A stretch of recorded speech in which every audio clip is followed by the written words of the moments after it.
faithfully delivering value, interpreting great books from around the world. Hello, this is Sally's Book Club. Today we're discussing Cao Yin and the Kangxi Emperor, the life of an imperial favorite. What do you know about Cao Xueqin's family? How did their experiences influence his writing of Dream of the Red Chamber? Share your thoughts in the comments.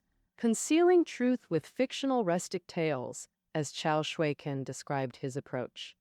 This is Cao Xueqin. Oh, these opening lines reveal the novel has real historical roots, deliberately obscured by the author. Expressed through villages' crude language, hence characters like Zhenxian and Jia Yukun were created. This literary technique creates a reality within fiction effect that intrigues readers. So what truths lie behind this fictional narrative?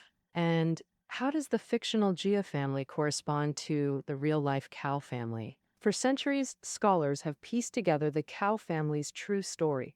Jonathan Spence's Cao Yin and the Kangxi Emperor stands as the definitive work on this topic. With meticulous research and vivid prose, Spence traces the Cao family's rise, glory, and fall, offering fresh insights into Dream of the Red Chamber.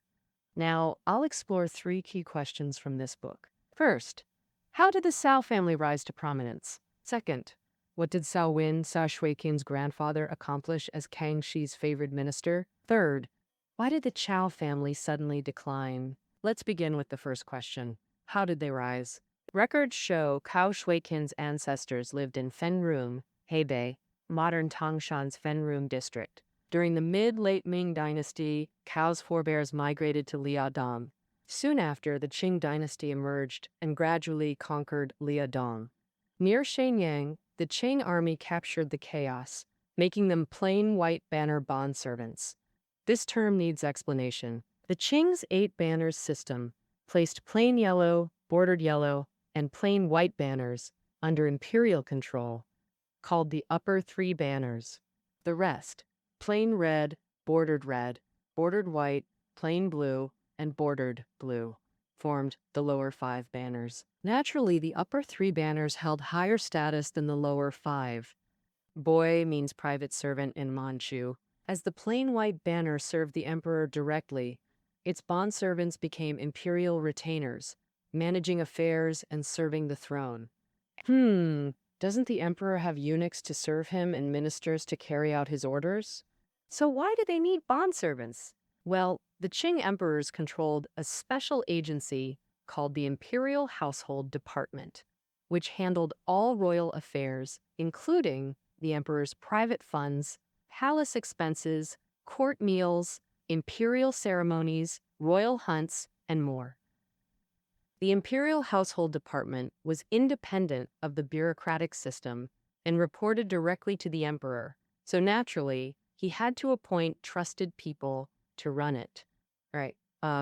After thinking it over, nothing was more reliable than close eunuchs and their own bondservants. That's why, from the Shunji era on, eunuchs and upper 3 banners bondservants flooded into the Imperial Household Department. Because of this, the upper 3 banners were also called the 3 banners of the Imperial Household Department. The Cao family used their plain white banner bondservant status to work in the Imperial Household Department.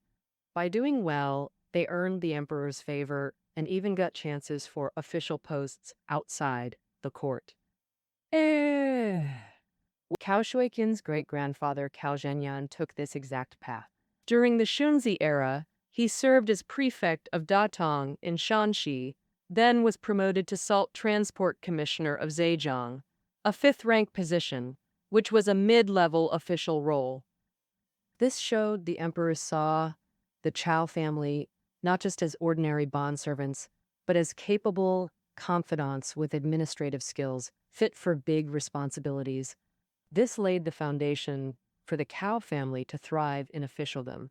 So the author points to Xiao Zhenyan becoming a 5th-rank official as the starting point of the Cao family's rise. Qiao Zhenyan's second son, Cao Shi, pushed their status even higher. Cao Shi's wife, Sun Shi, once entered the palace to serve as a nanny for Prince Xuanye, who later became the Kangxi emperor. Sun Shi's devoted care left Kangxi deeply grateful. As an adult, when recalling this nanny, he said with deep affection, "She was like an elder in our family." Accordingly, Kangxi's favor toward the Cao family peaked, and upon becoming emperor, he appointed Cao Shi as superintendent of the Jiangnan textile manufactory. The superintendent position seemed low-key, but was actually crucial. In the Qing dynasty, there were three major textile manufactories located in Suzhou, Hangzhou, and Jiangnan. Jiangnan is present-day Nanjing. These three manufactories all belong to the imperial family, producing clothing for the palace, silk fabrics, and the satins given as gifts to officials. The Jiangnan superintendent was the highest ranking, usually held by imperial household officials with experience in Suzhou and Hangzhou.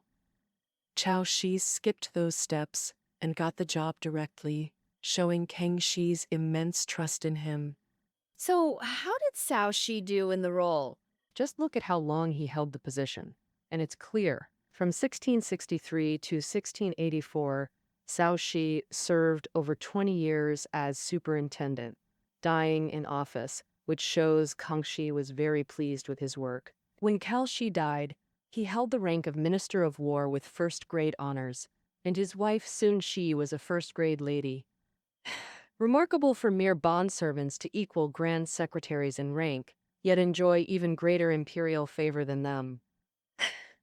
Clearly, the Cao family reached great heights during Cao Shi's lifetime. When Cao Yin took over, imperial favor toward the Cao family peaked. Oh, this happened gradually. Around 15, Cao Yin joined the imperial guards under the imperial household department. These guards were typically nobles' sons or trusted upper three banners bondservants due to their critical security role during imperial movements. Meanwhile, the advantage? Proximity to the emperor meant quicker promotions through royal favor. Later, Qianlong's favorite Heshen rose from this very position. Though less flattering than Heshen, Cao Yin's diligence and attention to detail impressed Kangxi, who considered promoting him. When a banner drum captain position opened in the plain white banner, Kangxi appointed Cao Yin directly. In the Qing system, upper three banners had 3 Manchu and 4 banner drum captains per banner, each managing 80 soldiers and families, essentially acting as community leaders. From distributing rations and supervising training to mediating disputes and arranging ceremonies, they handled everything. This undoubtedly honed Cao Yin's administrative skills. In 1690, 6 years after Cao Shi's death, Kangxi appointed Cao Yin as Suzhou superintendent, promoting him to Nanjing superintendent 2 years later. Cao Yin served 20 years as Nanjing superintendent, like his father, until his death. After Cao Yin's eldest son Cao Yang succeeded him for 3 years before dying, the position passed to Cao Yin's adopted son. Cao Fu held the post for 13 more years, totaling 57 years of Cao family control over the Nanjing manufactory, from Cao Shi to Cao Fu. Even more remarkably, Cao Yin's brother-in-law Li Shulong governed Suzhou's manufactory, while his confidant Sun Wenchang controlled Hangzhou's. Effectively, the Cao clan monopolized all 3 imperial textile manufactories, lucrative posts earning 10,000 silver taels annually, equal to provincial governors, while handling disaster relief, price stabilization, intelligence gathering, and treasure procurement for the emperor. Oh, handling imperial duties had many hidden tricks, plenty of chances for officials to skim profits. So the superintendent's extra income was substantial. Through formal and informal revenues, the Cao family lived in extreme luxury. The Ronglo and Ninglo mansions in Dream of the Red Chamber, with their extravagance and decadence, find their real-life prototype right here. Of course, Kangxi's favor was the decisive factor in the Cao family's prominence. Think about it. Without absolute imperial trust, the Caos couldn't have monopolized the Nanjing position over half a century. So what made Cao Yin indispensable to Kangxi? Now let's explore this question. Cao Yin's work fell into 3 categories: official duties, side appointments, and special imperial assignments. First, his official responsibilities. As mentioned earlier, the manufactory produced royal garments, imperial edicts, and sacred decrees. As director, Cao Yin received orders from the imperial household, organized production, and ensured quality, especially critical for the emperor's personal commissions. Records show the Nanjing manufactory employed 2,500 weavers, a massive operation by modern standards, incredibly difficult to manage. Cao Yin poured tremendous effort into it. Kangxi naturally recognized his diligence and talent, frequently praising him. But what consumed most of Cao Yin's attention? Money, buying and maintaining looms, purchasing raw silk, paying wages, transporting goods, all required substantial funds. Records indicate the Nanjing manufactory's annual operating costs exceeded 100,000 silver taels during Kangxi's reign, not counting extra expenses. Theoretically funded by the Ministry of Works and Ministry of Revenue, annual allocations ranged from tens to hundreds of thousands of taels. But these funds couldn't cover massive expenses! What to do? Cao Yin had to scramble. In 1704, Kangxi appointed him as Liangwai salt censor, a crucial revenue post since salt taxes were vital to Qing finances, and Liangwai was China's salt production hub. The Liangwai salt censor oversaw Jiangsu, Anhui, Jiangxi, Hubei, Hunan, and Henan, collecting 2.5 million taels annually, over half China's total salt revenue. Of these 2.5 million taels, 1.95 million constituted statutory taxes deposited in the imperial treasury. The remaining 550,000 taels, commonly called surplus silver, went straight into the emperor's private treasury. Kangxi simply allocated a big chunk of it to the textile manufactories for their expenses. Cao Yin held this post for 6 years. After that, his brother-in-law, Li Shu, the Suzhou superintendent, took over and served over 10 more years. In those 16 years, salt taxes from the Nanjing and Suzhou manufactories totaled millions of taels, easing their financial strain. Naturally, by Qing bureaucratic unwritten rules, it's fair to guess that a lot of that silver lined Cao Yin and Li Shu's own pockets, funding their lavish lifestyles. Cao Yin also reached into customs barriers. These were checkpoints set up by the Qing government along the Yangtze River and Grand Canal just for taxing passing merchant ships. Theoretically, the revenue should have gone to the national treasury, but the emperor often sent imperial household officials to manage them, keeping that wealth in his grip. Under these circumstances, Cao Yin took charge of several customs barriers on the Grand Canal, meaning he gained over 100,000 taels yearly. After giving some to Kangxi, the rest funded the Nanjing manufactory's daily ops. Skullduggery was unavoidable here. Could Kangxi really not know his own bondservants were exploiting loopholes and skimming profits?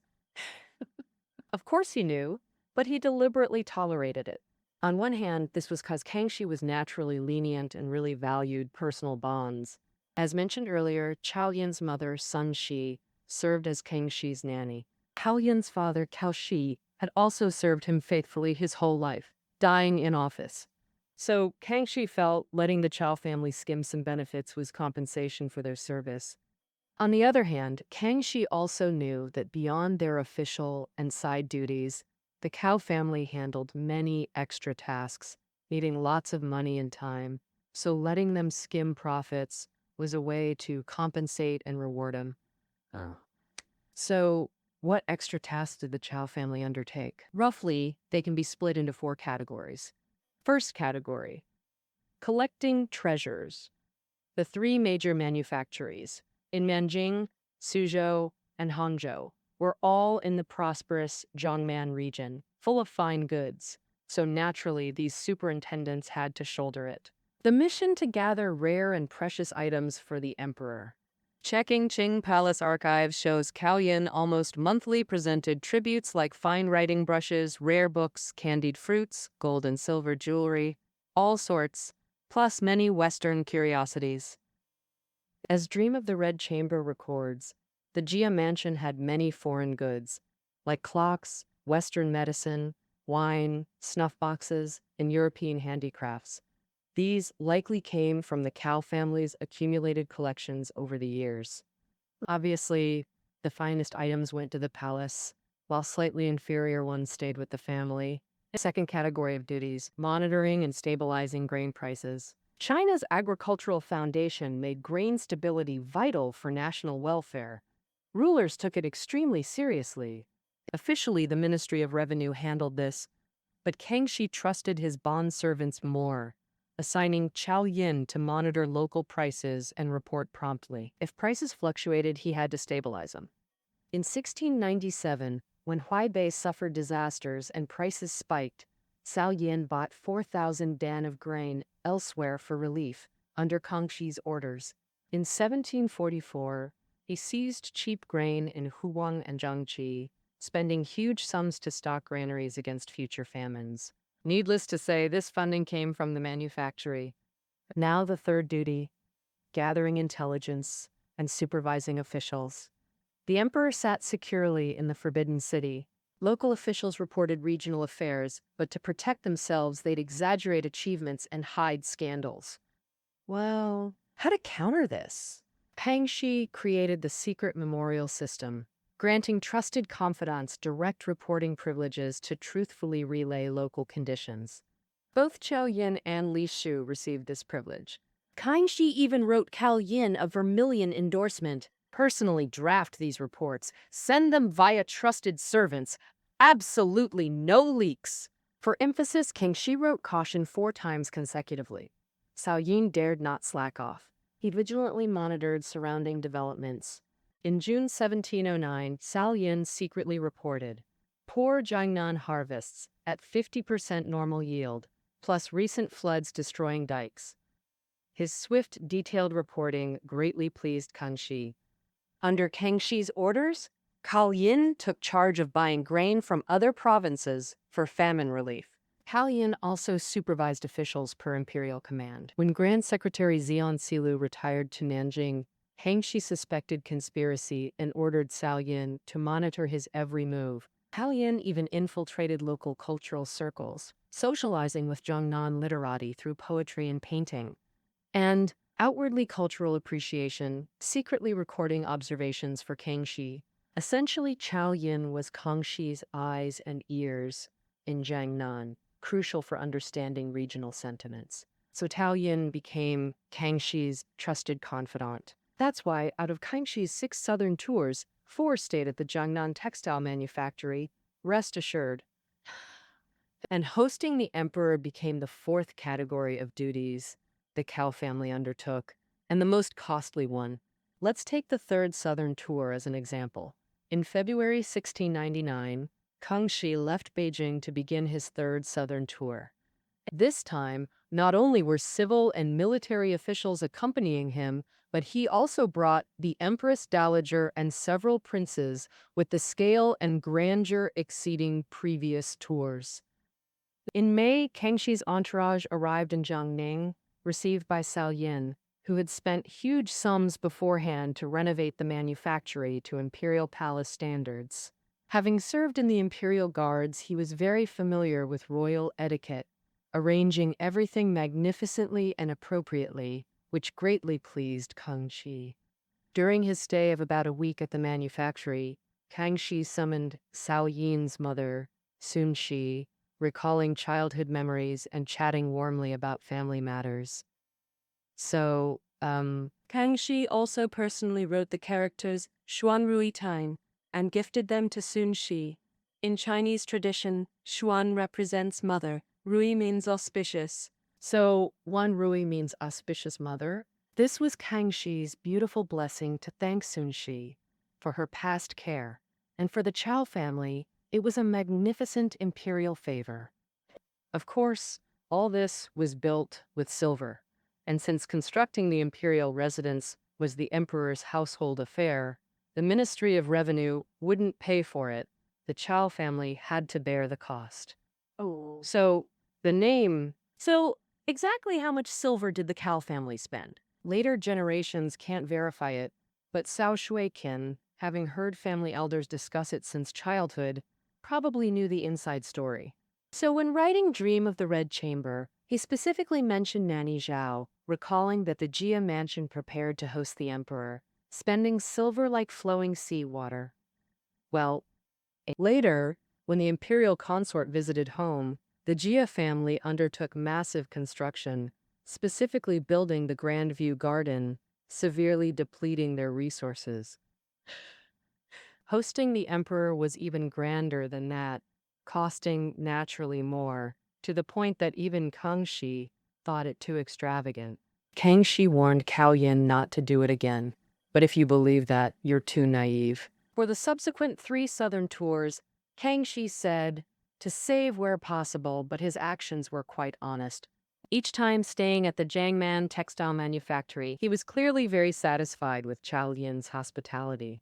The imperial residence Kangxi stayed in at Yangzhou was also built by Cao Yin. Such extravagance nearly bankrupted the manufactory, with deficits growing so severe they couldn't be covered, considered the trigger for the Cao family's decline from peak prosperity.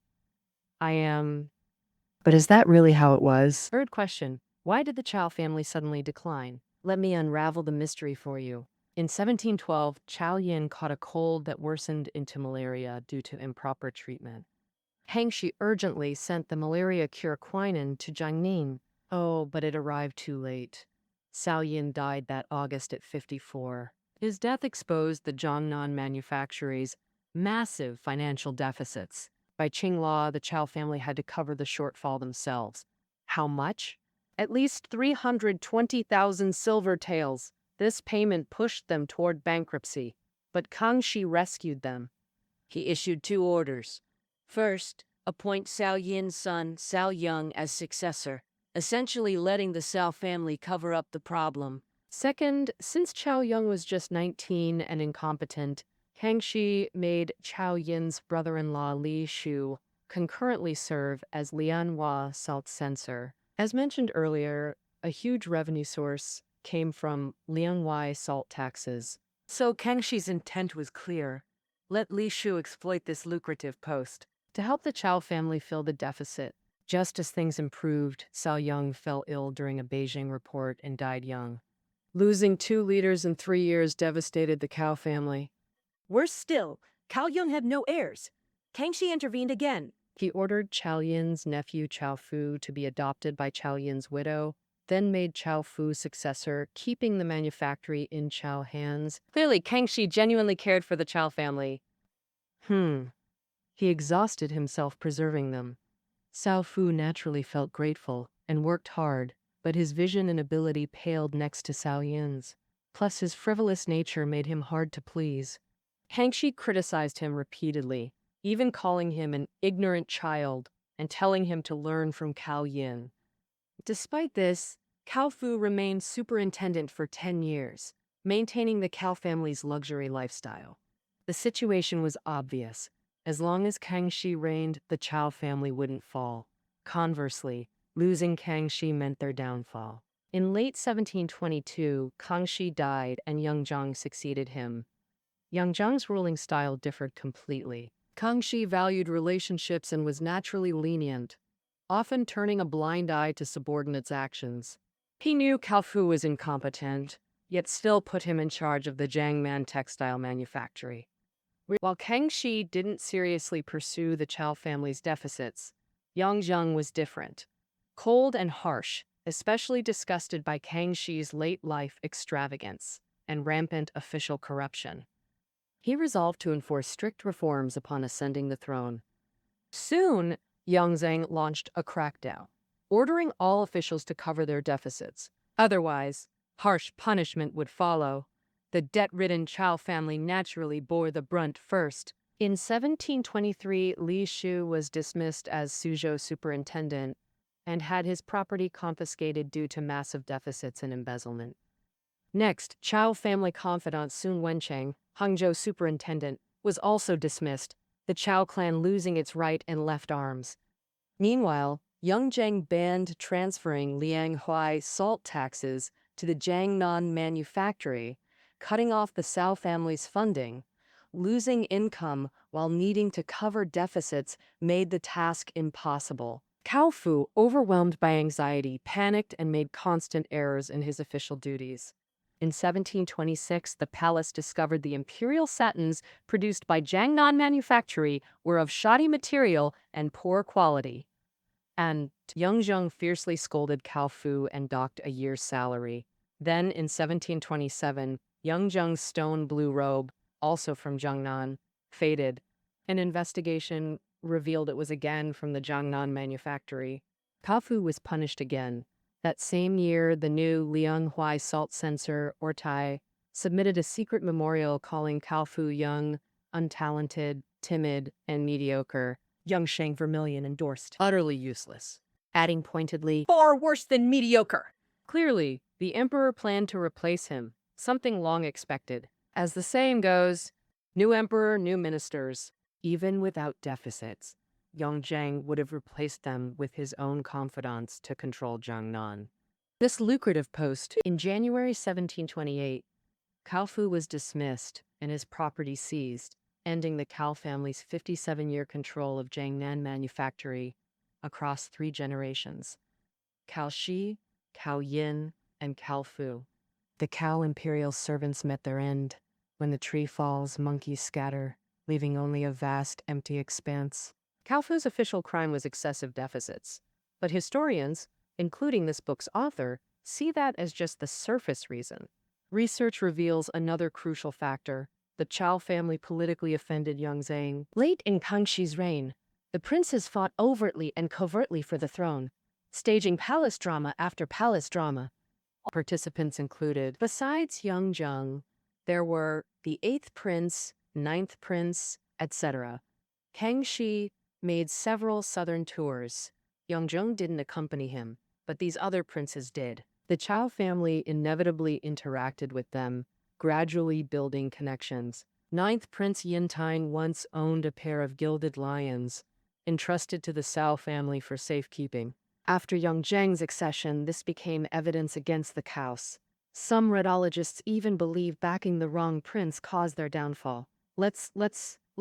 Frankly, this argument seems rather forced. The author contends the Chaos weren't deeply involved with Yongzheng's rivals, nor is there evidence they joined court intrigues. Otherwise, Yongzheng's vengeful nature would have demanded more than dismissal and confiscation. He'd have exterminated them completely. Actually, Yongzheng showed some mercy.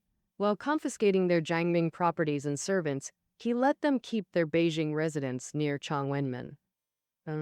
After returning to Beijing, the Caos lived there, including Cao Fu's son, Cao Xueqin. Records indicate that confiscation occurred that year. 13-year-old Cao Xueqin fell from pampered nobility to disgraced outcast, experiencing life's harsh realities. Only after Yongzheng's death and Qianlong's accession did the family receive pardon. By then, their glorious legacy was irreversibly ruined.